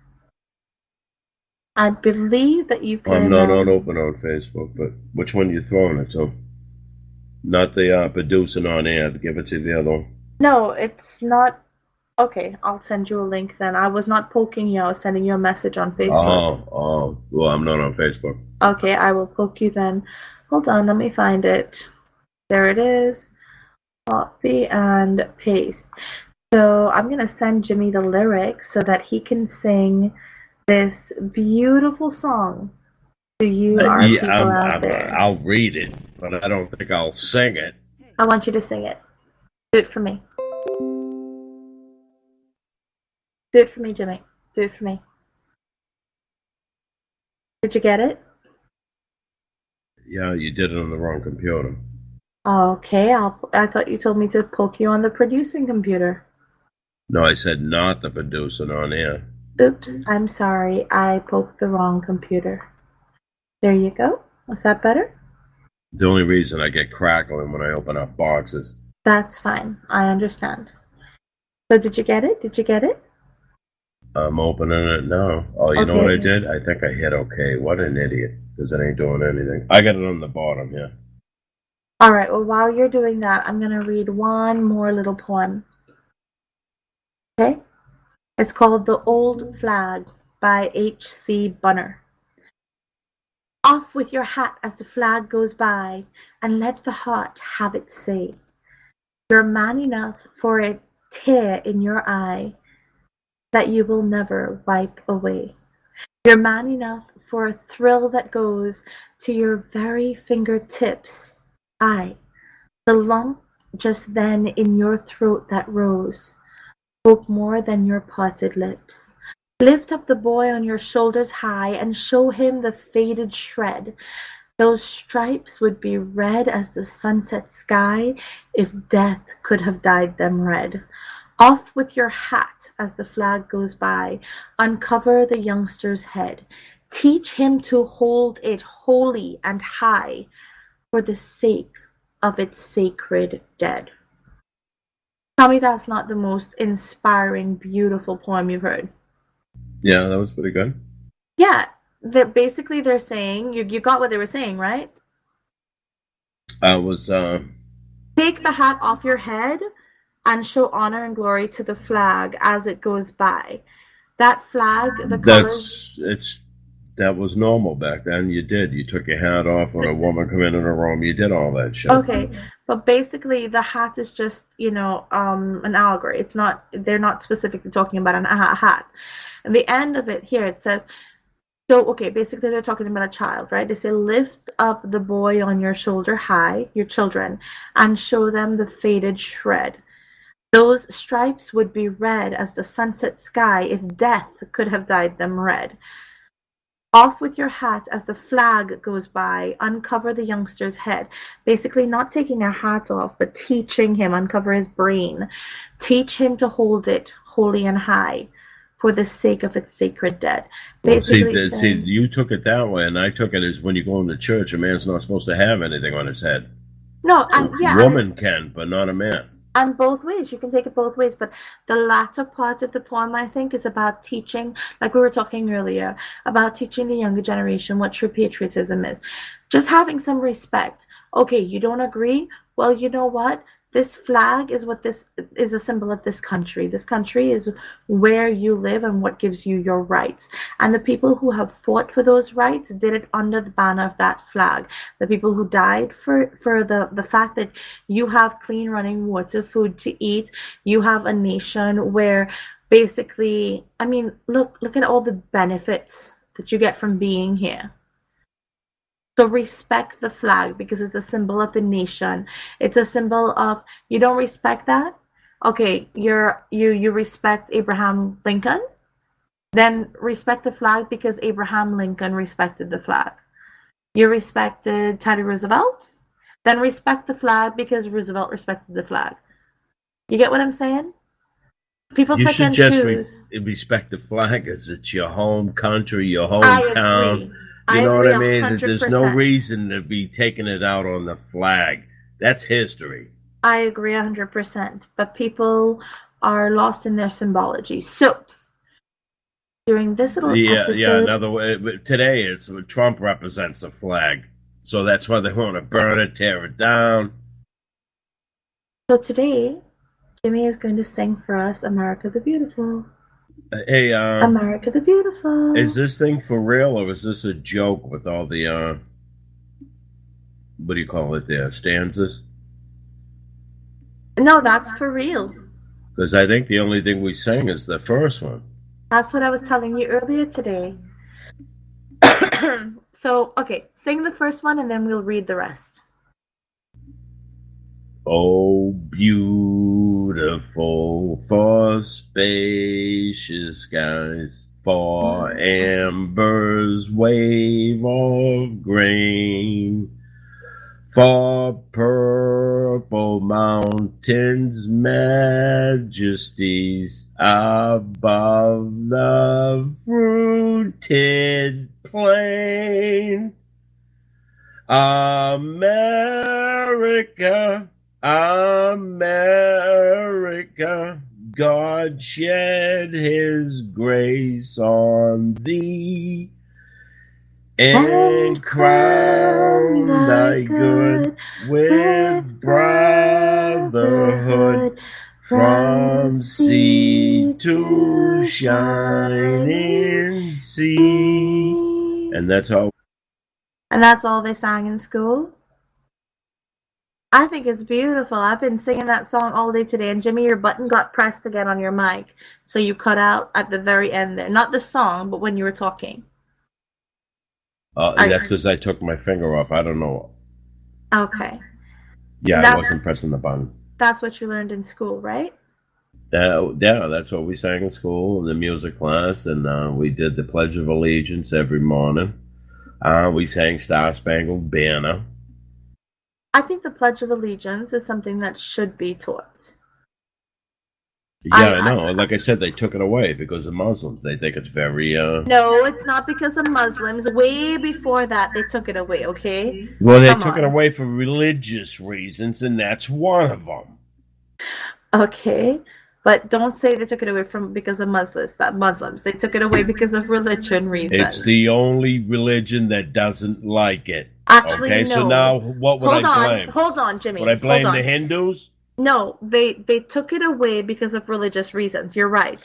Because it said under God, and atheists had a problem with it. Yeah, I know. And how did that get through? Why do we always bend over backwards for the fucking 0.1%? This makes no sense. But it's anyway. supposed to be majority rules, not minority rules. In 1954, did you know that in 1954, President Dwight D. Eisenhower, at his urgings, Congress legislated that under God be added, making the pledge read, I pledge allegiance to the flag of the United States of America and to the republic for which it stands, one nation, under God, indivisible, with liberty and justice for all. But that the original pledge did not have under God. Right, that was put in the 50s. In 54, yes. So for all the people, right, who are saying, oh, well, we have a problem because it's under God and we don't believe in God, right? Okay, you know what? See, they can get upset about a Catholic religion, but nobody else can get upset about a Muslim religion. No. Listen, I'm not talking religions here. I'm talking about atheists. Listen. Yes, that's what I'm saying. That's what happened then. This is supposed to be our patriotic part, Jimmy, and there's not going to be any propaganda during it, right? We agreed to that. So all I'm saying is that for the people who say that they don't want to say the pledge because it says under God, then you know what? You are welcome to say, I pledge allegiance to the flag of the United States of America and to the republic for which it stands, one nation, indivisible, with liberty and justice for all. And when everybody else is saying under God, just keep your own mouth shut during that part of the pledge. See, if you do that, then we're going to be forced to do certain Muslim rituals. It's just going to go back and forth. Why? Because they did it in that one, if you're going to give leeway. I'm not saying give leeway. I'm saying that in well, the they'll be telling us to, well, shut up and don't say anything for while they're saying that. Allah Akbar or something. No, because this pledge has nothing to do with God, like nothing to do with religion. It says under God. So if their God is Allah, if your God is Jesus, if your God is Bhagwan, then it's under God. So it's really nobody who is religious should have a problem with under God. Yes, God is just a word. Muhammad is not a god; he's a prophet. Okay, again, Allah to them is God. Yeah, so they would have Allah no problem. would be the God. So they would have no problem because Allah, the word Allah is God. They have no problem with that. No, the people who have the main problem with it are atheists. And you know what? If you have a problem with it, shut your mouth. The pledge was taken out of schools mainly because of intolerant atheists. So you don't have to see, pledge I'm not it. an atheist, but I'm not a Catholic anymore either. I don't even know what I am, but I still believe in their right to freedom of religion. So listen, so what I'm saying is that I don't care what you have to say. If you're saying that the pledge has nothing to do with God, fine. That in your world. But the pledge has everything to do with pledging your allegiance to this land. And that's what it's really about. It's about the lack of common sense in today's parents, in today's school systems, and in today's children. Right, it was instilled in government and everything. In God we trust. The pledge of allegiance is to the flag of the United States of America. The flag represents the brave men and women who fight for this country. It also represents the people who do everyday little things right here in America to make America a great country. They pledge allegiance to the flag. Right, it's just not the dead. It's not the soldiers. It's exactly the everyday important people that came up through the years and did things for America first. But it specifically says it in the pledge. It says to the flag and to the republic for which it stands. one nation, which is all the states coming together as one nation, and that all nations, all this whole state, all the states as one nation should be indivisible, as in nobody should be able to tear them apart. And the pledge is for liberty and justice for all. So hear me, right? If you have a problem with the under God part, how does that negate any of the other parts of the pledge? It doesn't. You have a problem with the under God part? Some people like attention, and that's their way of getting it. Right, but what I'm saying is if they have a problem with the under God part, then they should have the option to not say it. And that's it, right? Because the pledges are promises. I'll fill in the blank. Whatever, exactly. Or they could just, say, I'm going to do it like it was before 1954 when President Dwight D. Eisenhower had Congress change it, and I'm just going to say it this way. Fine. The point is that by taking the Pledge of Allegiance out of the schools, this is why children grew up thinking that they could disrespect the flag. This is why little by little, generation after generation, right now, and when I say generation after generation, let's call a spade, right? We have children having children now, babies having babies, right? So in the span of 50 years, you can have 3 generations. Let's just call a spade. That's the truth. Whereas back in the day, in the span of 50 years, you will have 2 generations, right? Or it used to be the span of 60 years, 2 generations. Right. Now, in the span of 50 years, you have 3 generations. So with those generations coming up and being taught less and less and less respect and dignity and just basic self-discipline, just basic, what is the word I'm looking for, Jimmy? Owning up to things, taking responsibility. Responsibility, yeah. Thank you. Because generations are coming up like that, and this is happening because they have nothing to respect anymore. Because like you said, they're being bent over backwards. Everybody wants everything to be politically correct. Everybody wants everybody to say things politically correct. You can't say winners, you can't say losers. Well, you know what? Look it up in a dictionary. If you are playing a game and you have lost, you are the losers. Just like in history, if you are fighting a war and you have lost, you are the losers. Knowing that the word loser means something so negative makes you try harder to be a winner. It makes you push forward. It makes you understand and accept that not everything in life is going to be handed to you, and you need to earn things. Knowing that you have lost at something pushes you to fight, to try, to learn, to develop, to grow, or to say, this is not for me. Maybe I'm not a football player. Maybe I'm an artist. Maybe I'm not a painter. Maybe I'm a saxophone player. And if you lose or fail at something, it's a learning experience. That's what made America great. The fact that common sense was real. You called a spade a spade. It stood for something. So you want to make America great again? Have some respect for our flag. Have some respect for our nation. Most of all, take responsibility for our lives. Take responsibility for what's going on. Right, Jimmy? That's right. Now, and taking responsibility means being honest. So, like I said, they're not teaching kids to be honest these days. Now, you just sang America the Beautiful, the first part of it, yeah? And you said that you never realized there were so many verses. So let's read it like it's a poem. Do you want to read it or you want me to do it? Yeah, you can do it. Okay. You know what you can do it in a singing voice quickly.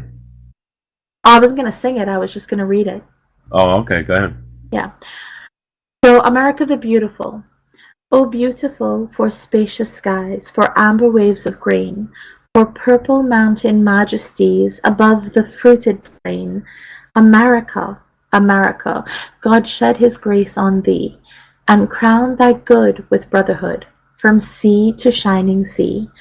O beautiful for pilgrim feet whose stern impassioned stress a thoroughfare of freedom beat across the wilderness. America, America, God mend thine every flaw. Confirm thy soul in self-control, thy liberty in law. O beautiful, for heroes proved in liberating strife, who more than self their country loved, and mercy more than life. America, America, may God thy gold refine, till all success be nobleness, and every gain divine. O beautiful, for patriot dream that sees beyond the years, thine alabaster cities gleam, undimmed by human tears. America, America, God shed his grace on thee, and crown thy good with brotherhood, from sea to shining sea. You wanna know what my favorite verse is? What's that? I like the two middle verses the best. I like the first one the best, but The first one is beautiful, but it describes the country and the land. Amber waves of grain, purple mountain majesties, fruited plain. That's exactly. great. And that's beautiful. It describes the land. But the second one describes pilgrim feet, whose stern impassioned stress. A thoroughfare of freedom beat across the wilderness. Basically, how the West was won, how America became a full nation, indivisible, state to state. And then the third verse I think is beautiful because well, it says, the who stern and passion stress. The stern, I believe, is the ports. No, it ain't. You're right. yeah. So stern would be leaving. It would be stern, as in impassive, as in unbending. Oh, they're saying stern is in strike. Yes. Okay, I'm sorry. I'm thinking stern is in ports. As in ports and ships, right? No, stern as in unbending, unyielding. And then the next one, oh beautiful for heroes proved. Listen to this. For heroes proved in liberating strife. Basically, boys who or young men. I'll say boys. 18 years old, you're a boy still, right? Boys who prove their worth in liberating strife.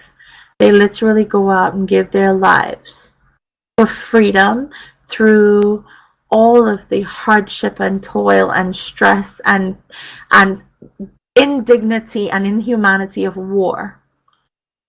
Who more than self their country love. So they will give their lives for the country. And that says it for itself right there. They love their country more than they love their own lives. Or more than they love themselves. And mercy more than life. And they love mercy more than life, which means that they were able to show purity and honor. Like, you ever watch Hogan's Heroes? Yep. You know why everybody loved them? Just Why like is that? because I mean, yeah, they were funny and everything, but through it all, they always showed mercy and compassion. Yeah? Yeah, they did. And like, okay. That's what people look at. Look at what do you call that show? Andy Griffith Show. Have you ever seen it? Yeah. Which one? The Andy Griffin when he's the sheriff? Or Yeah. Yeah, okay, yeah. The Andy Griffith Show. Sheriff Without a Gun. Right? Right, yeah. And people love that. I love it. I'm watching the Andy Griffith Show right now. I love it. Because it shows me an ideal that I literally pray for happening again in this world. I want people to go back to that. That was the community, and he was the head of it. Exactly. And that's what I'm talking about. Mercy, compassion, dignity, self-respect. But look, it's not like he was never wrong. There was an episode. He used to have Otis in the jail all the time. That was mercy.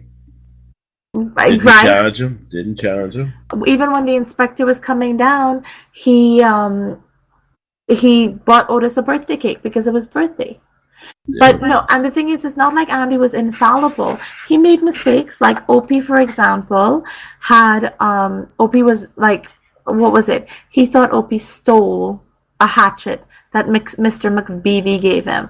Mr. McVeevy was a linesman who was up in the trees measuring things because they were running phone lines throughout the country, right? Yeah. And Opie was out in that little forested area talking to Mr. McVeevy. But because he was a little kid and he would describe Mr. McVeevy as having 12 heirs, because he had the keys and chains that jingle and things like that, they didn't believe him. Andy thought he was stealing, right? And he punished him. There are several episodes where Andy did not listen and he punished Opie. And then afterwards, I remember that. And he realized that he was wrong. But when he was wrong, he came back and admitted it. And it's not that we looked at him as being weak for doing that. No, we loved him even more because true strength, is knowing. Well, it shows character when you can say you were wrong. Exactly. And the thing is, it's like, he was compassionate, but he was still a very manly man. We're well over. We gotta shut down. Okay, so that's all the time we have tonight for this week's episode of Talk Time with Val. Please join us again next week for another beautiful episode of Talk Time with Val. Stay tuned for Rough Talk with our lovely, lovely Amy Trafalo. And bye. See you next week.